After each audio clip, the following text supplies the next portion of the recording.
स यश्चायं पुरुषे यश्चावादित्ये स एकः। स वो जो ब्रह्म जिसको जान लेने पर ब्रह्मानंद की प्राप्ति होती है, और जिस ब्रह्मानंद की मीमांसा या एग्जामिनेशन हुआ, वो ब्रह्म कौन है? अयम पुरुषे, वो ब्रह्म जो इस शरीर में भी है, आप में, मुझ में, हर वो प्राणी में है। यश्च असौ आदित्य, और वो वही है जो सूरज में भी है। स एक, वो एक ही है।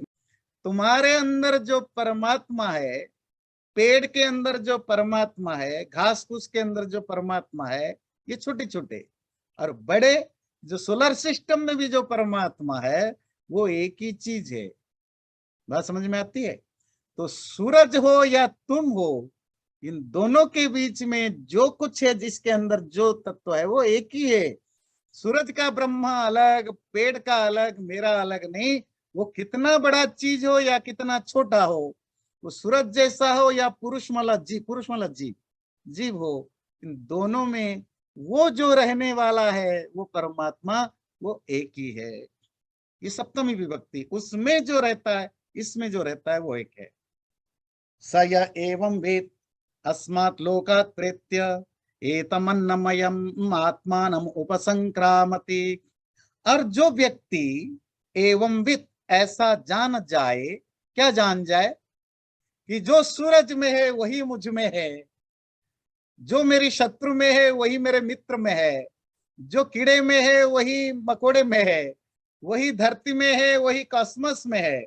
ऐसा जो जान जाए, उस एक अद्वितीय, वन विदाउट एनी सेकंड ब्रह्म को जो समझ जाए, अस्मात् लोकात् प्रेत्य, इस संसार से निकलकर, प्रेत का क्या तो समझाया था? प्रेत निकल जाना, चला जाना। प्रेत्य लप प्रत्यय, इस संसार से बाहर निकल कर, संसार मतलब शरीर से, एतमन्नमयमात्मानम् उपसंक्रामति, इसे अन्न रसमय आत्मा को भी पार कर जाता है। एतम प्राणमयमात्मानम् उपसंक्रामति, इस प्राणमय आत्मा को, आत्मा मतलब यहाँ कोश, आत्मा मतलब यहाँ कोश, स्लेट, इस प्राणमय कोश को भी पार कर जाता है। एतम मनोमयमात्मानम् उपसंक्रामति, इस मनोमय शरीर को भी पार कर जाता है। एतम विज्ञानमयमात्मानम् उपसंक्रामति, इस बुद्धिमय कोश को भी पार कर जाता है। एतम आनंदमयमात्मानम् उपसंक्रामति, इस आनंदमय कोश को भी पार कर जाता है। तदपि एष श्लोको भवति, उसके लिए जो कुछ है आगे बताएं। इसको समझने से पहले एक और कंफ्यूजन दूर करना जरूरी है। जो हमारे यहाँ हम कोश की बात करते हैं, अन्न रसमय कोश, मनोमय, प्राणमय कोश, विज्ञानमय, ये तो डिटेल में आप समझ गए। मतलब अन्न रसमय मतलब ये जो फिजिकल बॉडी है, प्राणमय जहाँ आपकी जो सांसें वगैरह जहाँ डोमिनेट करते हैं, मनोमय कोश मन और इंद्रियां, विज्ञानमय कोश बुद्धि और इंद्रियां, आनंदमय कोश जहाँ इन सब से बेयंड आत्मा की अपनी एक ओरा होती है। ये कोश है, और कोश की जो सिंपल मीनिंग है, एनवलप या कोई स्लेथ या कोई बॉडी। इसको सुनते ही हमारे अंदर एक कंफ्यूजन, ये कंफ्यूजन तो नहीं, एक तरह के मिसअंडरस्टैंडिंग बनती होगी कि अच्छा, मतलब हमारे अंदर ऐसे 5 लेयर्स के शरीर है। जैसे ये फिजिकल बॉडी है, ये एक लेयर है, उसके अंदर कुछ और एक लेयर का होगा जो कम, थोड़ा सेटल होगा। ऐसे 5 लेयर की बॉडी होती है। जैसे एक बॉक्स के अंदर छोटा बॉक्स है, उसके ऊपर और एक बड़ा बॉक्स के अंदर रख दो, उसको और एक बड़ा बॉक्स के अंदर रख दो। जैसे 5 बॉक्स, बड़े के अंदर और छोटा, उससे छोटा, उससे छोटा, उससे छोटा, और सबसे जो छोटा बॉक्स है उसके अंदर आत्मा रहती है। मतलब कोई सोने की आपने अंगूठी रखी है, शायद ऐसा ही कुछ होगा। नहीं, ये भी एक तरह के हाइपोथेटिकल डिस्क्रिप्शन है आत्मा की, जो ट्रैप्ड नेचर है। आत्मा जिस तरह बॉन्डेड है, उसको समझने के लिए। और जब आप स्पिरिचुअल प्रैक्टिस करेंगे, आप उसकी प्रत्याहार अर्थात स्थूल से सूक्ष्म की ओर एक एक चीज से हट करके चलेंगे।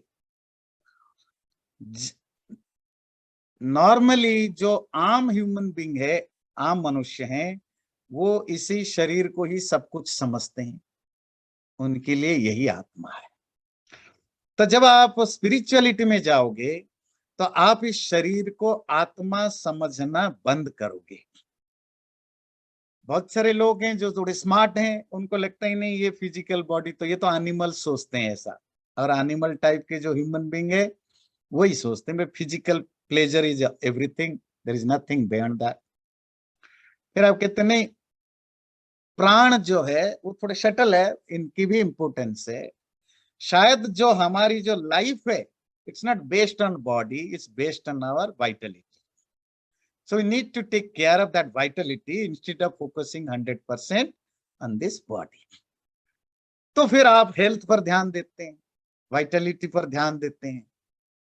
शास्त्र कहता है वो सेकेंड लेवल की है, थोड़ी सी शटल है समझने के लिए। जब आपकी समझदारी बढ़ती है, आपको लगता है नहीं इसके बियॉन्ड ये भी कुछ नहीं है, ये भी एक इंस्ट्रूमेंट ही है। फिर आप थोड़े और डीप में जो लोग जाते हैं वो कहते हैं नहीं, ये जो माइंड है, मतलब जिसको माइंड और ब्रेन को तो ये अलग नहीं समझते हैं मॉडर्न वर्ल्ड में, उसको ब्रेन कहते हैं या न्यूरो सिस्टम कहते हैं। हमारे यहाँ उसमें डिस्क्रिमिनेशन है कि नहीं, ये जो माइंड है ये, और माइंड और जो सेंसेस, सेंसुअल जो पावर है, ये आपकी लाइफ है। तो मन को सेटिस्फाई करना, इमोशन, थॉट, तो ना ये सब चीजें, इनको सेटिस्फाई करना बहुत जरूरी है। तो जब आप उस लेवल तक पहुंचते हैं, फिर पता लगता है नहीं ये इससे सेटिस्फाई करने पर भी लाइफ सुकून नहीं है लाइफ। फिर आप और डीपली स्टडी करते, स्टडी मतलब सेल्फ स्टडी, अपने आप को एनालाइज करते, एग्जामिन करते, इतने इससे भी नीचे, इससे भी शटलर जो है वो आपके इंटेलेक्ट है, विजडम है, जो ओवरऑल सारा मैनेज करता है। फिर आपको लगता है अच्छा इसी को खुश करेंगे तो सब ठीक रहेगा। जो बहुत हाई क्लास, जो एलिट लोग होते हैं दुनिया के, educated, smart, philosopher, scientist, research scholars, वो इसी को ही यहीं तक जाते हैं। भाई वी आर, हम बहुत बुक्स पढ़ रहे हैं, बहुत रिसर्च कर रहे हैं, बहुत काम कर रहे हैं, that's it, there is nothing beyond that, that is the vigyanmaya kosha. मतलब आप इस बुद्धि के ट्रैप्ड हो फिलहाल। तो जब आप और डीप देखते हो, जब वहां उसको सेटिस्फाई कर देते हो, तो भी लगता है कि नहीं ये अभी भी वैक्यूम है। फिर आप थोड़े और अंदर की ओर यात्रा करते हो। जब आप बुद्धि से पार चले जाते हो, when you are going beyond your intellect and sensual pleasure, अब आप कुछ नहीं कर रहे हो, मेडिटेटिव स्टेट जब आप उसमें पहुंच जाते हो, बुद्धि को भी बियॉन्ड चले जाते हो, देन आपको एक अजीब सी अकारण आनंद मिलता है। अकारण आनंद समझते हैं? इस bliss, a pleasure without any visible cause. आप किसी को सेटिस्फाई नहीं कर रहे हो, ना बुद्धि को सेटिस्फाई कर रहे हो, ना माइंड को सेटिस्फाई कर रहे हो, ना वाइटलिटी को सेटिस्फाई कर रहे हो। You are doing nothing, even you are not putting any effort to satisfy anything, but still you are feeling you are satisfied. आप तृप्त, आत्म तृप्त जिसको कहते हैं ना, आप कहते हो, उसी को कहा आनंदमय कोश, फुल ऑफ ब्लिस है। पर ये कोश है, मंत्र क्या कहता है, उसको भी पार करना पड़ता है। That's not your goal, still it is a trap, still it's a network, net. और वो क्या है, क्योंकि आप बुद्धि से पार जा चुके हो, अब आप अपने आप को अपनी ओरिजिनल फॉर्म तक पहुंच रहे हो। That's how you are feeling the vibration of that thing. बिल्कुल वैसे जब आप समुंदर की ओर जा रहे हो, सब आपने पार करते करते करते आप 2000 किलोमीटर से समुद्र की ओर जा रहे हो, आप नदी, नाले, जंगल, सिटीज, माउंटेन सब क्रॉस करते हुए आप जा रहे हो समुद्र के पास। जब समुद्र से 1 किलोमीटर, आधा किलोमीटर, 2 किलोमीटर होते हो, you feel the ocean vibration. क्या? उसकी साउंड सुनाई देने लगता है, ठंडापन लगता है, वो ह्यूमिडिटी बहुत होने लगती है। और जो समुद्र के पास रहते हैं उनको तो इस समुद्र के पानी का भी बहुत साउंड सुनाई देता है कि आपको ये ऐसा फील हो रहा है कि आप समुद्र के पास आ चुके हो। ये तो समुद्र है, यही कहीं होगा। पर वो यहीं कहीं नहीं, तब भी आपको 2 किलोमीटर, 3 किलोमीटर चलना और पड़ेगा। फिर जाकर के आप समुद्र के या सपोज आप समुद्र के किनारे पहुंच गए। चलो इससे बेटर एग्जाम्पल लेते हैं। देखिए मैं सिर्फ एग्जाम्पल देने की कोशिश कर रहा हूं आपको कनेक्ट करने के लिए। चलो आप समुद्र के किनारे तक पहुंच गए। अब आप समुद्र की वो ठंडाई आपको फील हो रहा है, उसकी वाइब्रेशन फील हो रहा है, पानी छिड़क रहा है। But that's not the ocean. आप ओशियन में नहीं हो, आप समुद्र के किनारे हो। अगर आपको समुद्र क्या है जानना है, आपको उसको भी क्रॉस करना पड़ेगा। आप कहोगे नहीं यहां मजा आ रहा है, बस यही समुद्र है, बस मैं किनारे में ही बैठ जाता हूं। तो आप 4000 किलोमीटर दूर करके आए, मैटेरियल प्लेजर ही लिया, पर थोड़ा बेटर क्वालिटी का, हाईएस्ट क्वालिटी का लिया। थोड़ी शांति मिली, कूलनेस मिला, ठंडापन मिला, समुद्र की आवाज सुनी। फिर वहां से अगर उसको भी आप डिनाई करते नहीं, ये लालच भी नहीं चाहिए, तो फिर आप किसी को हायर करते हो, किसी बोट वाले को या किसी को, है ना, फिशरमैन को, या आप अगर खुद ही तैरना जानते हो या जानते हो तो आप बोट लेकर के समुद्र में जाते हो। Then you feel the real ocean. अच्छा ये है।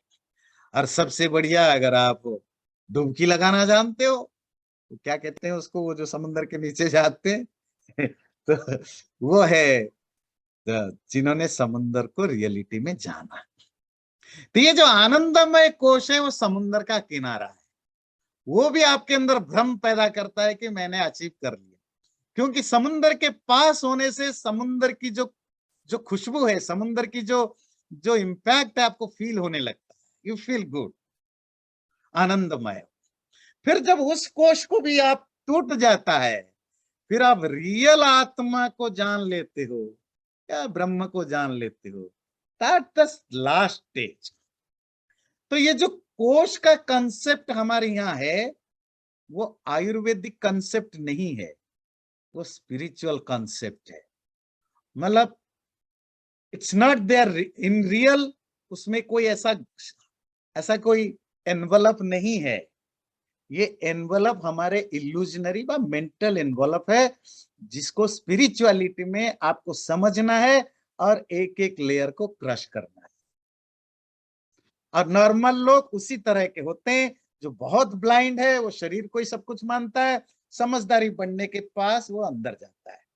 ये मंत्र वही कहता है।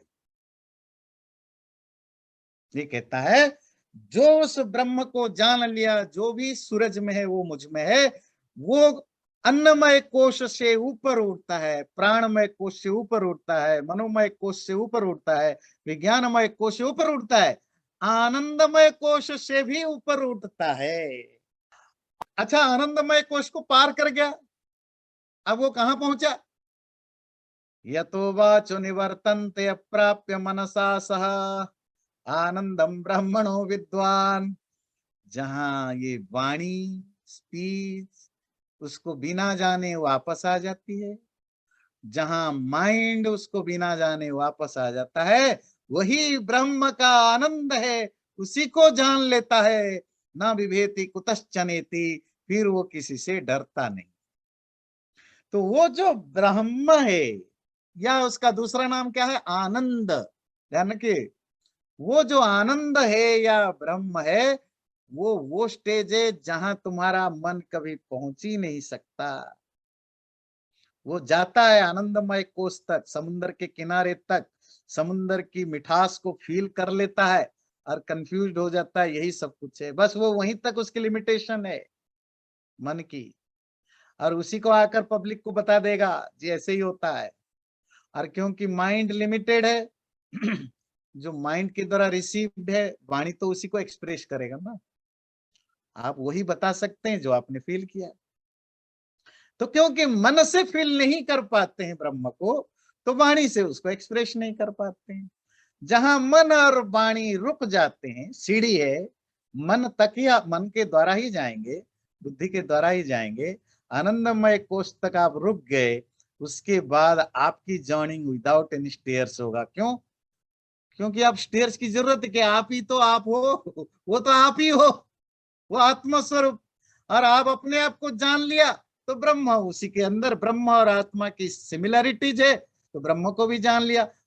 और जब आप उस ब्रह्म तक पहुंच गए और उस आनंद को, उस शहद को चखने लग गए, ना विभेति कुतश्चनेति, फिर आपका और किसी से भी डर नहीं। डर किससे होता है? डर होता है अदर से, दूसरों से। अब दूसरा कोई रहा ही नहीं ना, मैं नहीं रहा तो तुम कहां से होगे, मैं नहीं रहा तो वो कहां से होगा। द्वितीयात भयम, ये उपनिषद की वाणी है। यानी our fear is from second. जब तक वन है नो फियर, जब सेकेंड आ जाता है तो फियर आता है। Second is division. फिर दूसरा फियर कहां से होता है? Attachment, aspirations. अब ना कोई सेकेंड रहा, कोई सेकेंड नहीं रहा तो एस्पिरेशन नहीं रहा, एस्पिरेशन नहीं तो अटैचमेंट नहीं रहा, फिर डर कहां से? अब कोई डर नहीं, क्योंकि ना कोई पास्ट है ना फ्यूचर है, प्रेजेंट ही प्रेजेंट एंजॉयबल। एतम हवाव न तपति किम हम साधु न करवम। और इस स्टेज में पहुंचने पर वो विद्वान या वो आत्मज्ञानी अब कोई पछतावा नहीं करता, रिपेंट नहीं करता। हमारी रिपेंटेंस कैसे होता है? किम हम साधु ना करवम, क्या ऐसा तो नहीं मैंने कोई अच्छा काम नहीं किया? किम हम पापम अकरवम इति, क्या मैंने कोई पाप तो नहीं कर दिया? ये सब चीजें अब आप सोचना बंद हो जाएगा। ऐसा तो नहीं मैंने कोई अच्छा काम करना छूट गया, इसकी भी कोई आपको चिंता नहीं होगी। अच्छा, मेरे से कोई बुरा काम तो नहीं हो गया, ये भी आपके मन चिंता छूट जाएगी। देखिए, जैसे ही आप स्पिरिचुअल प्रैक्टिस करते हैं ना, बुरे काम तो वैसे ही छूट जाता है, आपसे होता नहीं, वो तो बंद हो गया। पर आपको 24 घंटे वो डर रहता है। आप स्पिरिचुअल प्रैक्टिस में क्या, मेरे से कोई बुरा काम ना हो जाए। यमन नियम तो साथ चुके हैं ना, अब आपसे बुरा होगा नहीं, पर डर रहता है कोई ना हो जाए। और कोई अच्छा जो होना करना चाहिए था, कहीं वो मेरे से मिस तो नहीं हो गया। ये दोनों चिंताएं बनी रहती है। कब? जब आप अच्छे हो जाते हैं। जब अच्छा आदमी होता है, अच्छा आदमी में भी टेंशन होता है, क्या मेरे से कोई बुरा तो नहीं हो गया, और मैं कोई अच्छा काम करना चाहिए था, उसमें कमी तो नहीं रहेगी। बहुत लोग मेरे पास आते हैं, उनके पेरेंट्स की किसी की डेथ हो जाती है, कुछ होता है, हाँ, वो कहते हैं कि सब तो ठीक हुआ, मेरे अंदर एक गिल्ट फीलिंग है, क्या शायद मुझे ज्यादा ध्यान देने चाहिए था मेरे पिताजी को मरते समय, शायद कोई दूसरा हॉस्पिटल ले जाना चाहिए था, शायद कोई दूसरा डॉक्टर दिखाना चाहिए था, मुझे ये डर लग रहा है, चिंता हो रही है, कहीं मैंने कोई कमी तो नहीं कर दी। ये चिंता किसकी होती है? जो अच्छे लोग होते हैं। जो बुरा लोग है क्यों सोचेगा मर गया, अच्छा हुआ, भला हो गया। बात समझ में आती है? मतलब सिंपल चीज है। अच्छा लोग सोचता है अच्छा काम करने के बाद भी मेरे से कोई कमी तो नहीं रह गई, और मेरे से तो कोई गलत तो नहीं हो गया। ध्यान रखिए कैसे सोचते हैं। पर ये चिंता भी वहां नहीं होती है ना, कर्तव्य कर्तव्य, कर्म कर्म विकर्म, अच्छा बुरा सब अब डन हो गया। स य एवं विद्वान, जो इस तरह उस ब्रह्म को, आनंद को जान लेता है, ये आत्मान हम स्पृणुते, कि ये जो अच्छे या बुरे कर्म होते हैं, इसी से आत्मा को रिलीज कर देते हैं। उभे एव एषा एते आत्मान हम स्पृणुते, इन्हीं अच्छे और बुरे कर्म से आत्मा को रिलीज कर देते हैं। या एवं वेद, जो इस तरह जान गया वो मुक्त हो गया। इति उपनिषद, यही है उपनिषद, यही है गुरु विद्या, यही गुरु के द्वारा बताया गया ज्ञान, यही उपनिषद का ज्ञान। इस तरह ब्रह्मानंद वल्ली कंक्लूड होता है। ब्रह्मानंद होता क्या है, इसको बड़ी एलाबोरेट वे में डिस्कशन करते हैं। चैनल को सब्सक्राइब जरूर करें और वीडियो अच्छा लगे लाइक भी जरूर करें।